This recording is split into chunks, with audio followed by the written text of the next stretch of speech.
Seguimos acompañándote. Está el contador y licenciado Fernando Echazú con nosotros en esta noche. Estamos planteando un tema que seguramente te va a llamar la atención, ciudadanos de primera y ciudadanos de segunda, ¿no?, en nuestra Salta, y queremos saber a qué se refiere con esto en este análisis. ¿Cómo estás, Fernando? ¿Qué tal? Bienvenido. Hola, Mabel, un gusto estar nuevamente contigo. Bueno, claramente lo dice el título, ciudadano de primera, ciudadano de segunda. Y mirá, siempre me pregunto qué es lo que debemos hacer nosotros los salteños para que nuestra amada provincia sea cada vez más justa, más libre, más equitativa, más solidaria, más humana, y que se terminen con las injusticias, las inequidades, y esto de que se denomina ciudadano de primera y ciudadano de segunda, porque también nos hemos enterado en este último tiempo, por la acción o inacción de nuestros representantes, nuestros gobernantes, que hay ciudadanos de primera y ciudadanos de segunda, como hay una verdad jurídica y una verdad política. Sí. Digo, uno piensa de que la ley es igual para todos, Claro. o debiera ser igual para todos. Sí, eso es lo que existe, digamos, en teoría. Claro, pero la verdad política hace de que quienes detentan el poder interpretan de determinada manera esa verdad jurídica cuando se trata de proteger determinados privilegios que detenta la gente que ostenta el poder. Y sobre todo, me imagino, Fernando, cuando hay una alineación de poderes, ¿no? Porque acá siempre se habla en democracia de que existen tres poderes que son independientes entre sí, pero no siempre esto se cumple, o por lo menos en la acción muchos hacen la lectura de que más bien están absolutamente entrelazados y donde hay un poder que rige a los otros.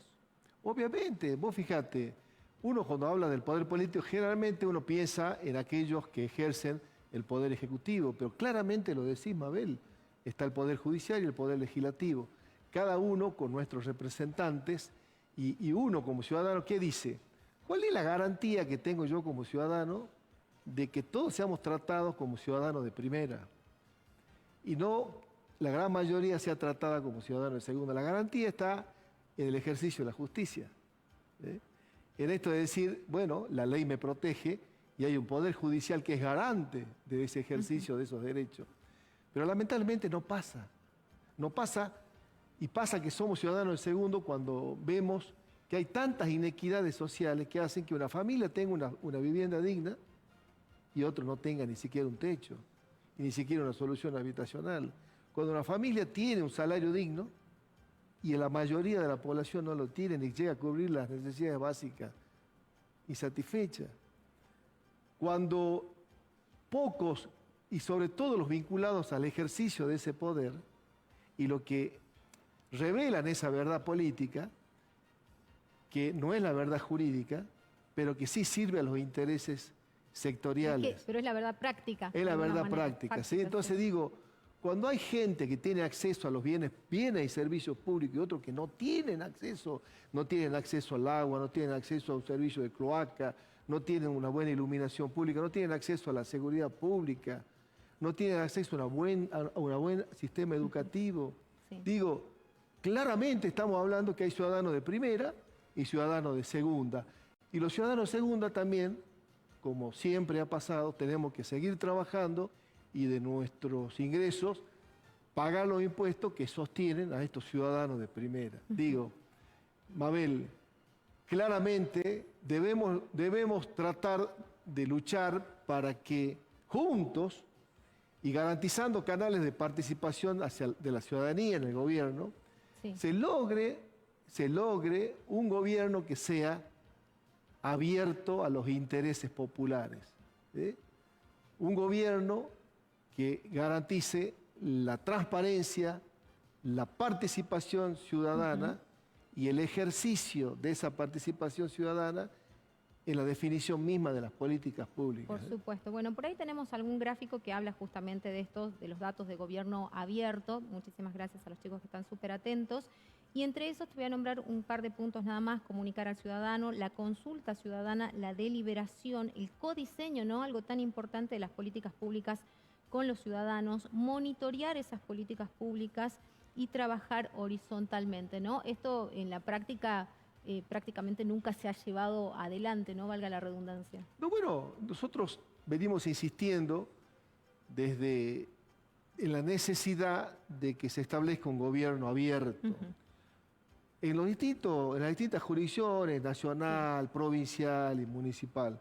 Digo, un gobierno abierto que tiene que ver con esto que vos estás hablando claramente acá, en esto de comunicar al ciudadano, de generar mecanismos de que el ciudadano tenga acceso a la información pública, no solamente que existe ya una ley de acceso a la información pública, sino que el Estado debe garantizar que el ciudadano acceda a la información, porque sin acceso a la información tampoco es posible de construcción de un poder ciudadano. Hay otra imagen también que grafica, ¿no? Parte de lo que hablábamos recién justamente con el concejal Franco Biela, y está basado en esto, en la transparencia y en la rendición de cuentas, ¿no? Algo tan importante, sobre todo en tiempos donde la información circula a gran velocidad y donde muchas veces, ¿no?, quienes están más informados o buscan permanentemente ese acceso a la información tienden a pensar que pueden existir hechos de corrupción en los distintos niveles del Estado, ya sea nacional, provincial o municipal. Bueno, justamente a partir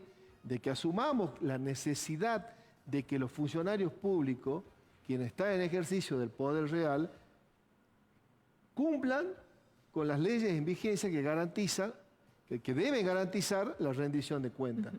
Digo, rendir cuentas significa que los funcionarios den a conocer a través de declaraciones juradas cuál es su patrimonio cuando inician a la función pública y cuál es su patrimonio cuando finaliza su trabajo en el Estado, provincial, municipal o nacional.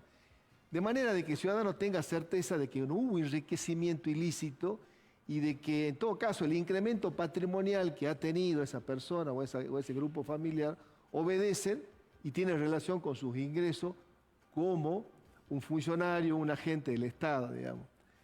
No puede ser posible que la ciudadanía, como bien lo señala Mabel, tenga esa sensación de que por la falta de transparencia o de hacer un gobierno en vez de abierto, un gobierno cerrado a los intereses populares, la gente, ¿qué ahí dice siempre?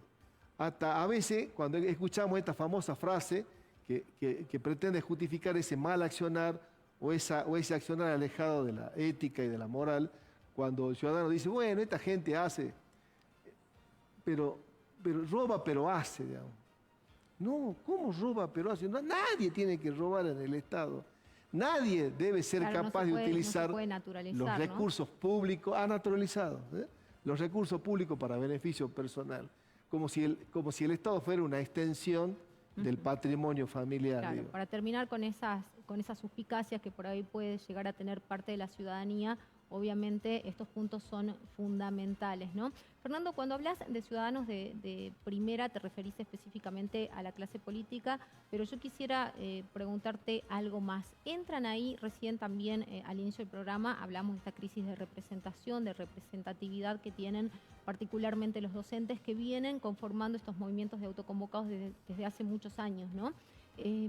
¿Crees que también acá existe, digamos, esta sospecha sobre la vida, fundamentalmente, o sobre quienes conducen mayoritariamente los sindicatos?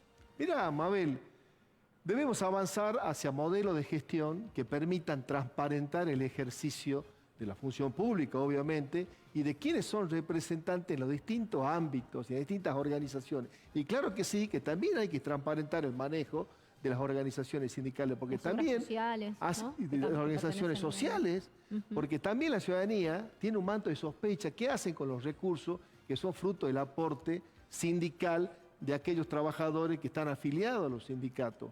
¿Y por qué también las sospechas de pactar siempre con los gobiernos, ¿no? Bueno, obviamente, digamos, o de ser claros en cuál es la posición que detentan en defensa de los intereses de los trabajadores, digamos. La gente no quiere, si se afilia a un sindicato para que defienda los intereses suyos, los intereses como trabajador, no que defienda o pacte en contra de los intereses de los trabajadores.